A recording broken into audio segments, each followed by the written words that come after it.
Hi guys, welcome to Abby's kitchen. నేను మీకు ఈరోజు చింతకాయతో పచ్చిపులుసు ఎలా చేయాలో చూపిస్తానండి. ముందుగా ఒక గిన్నెలోకి కొన్ని చింతకాయలు తీసుకొని ఉడకబెట్టుకోవాలి. ఆ ఉడకబెట్టుకున్న వాటర్ తీసేసి ఫ్రెష్ వాటర్ వేసుకొని ఇలా నేను మీకు వీడియోలో చూపిస్తున్న విధంగా బాగా పిసుకోవాలి.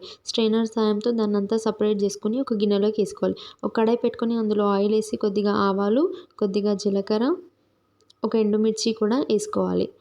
వేసుకున్న తర్వాత అందులోనే కొద్దిగా కరివేపాకు, కొన్ని పచ్చిమిర్చి కూడా వేసేసుకోవాలి.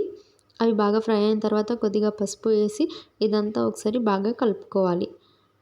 ఇందులోనే మనం ముందుగానే తీసి పెట్టుకున్న చింతకాయ రసాన్నంతా యాడ్ చేసుకోవాలి.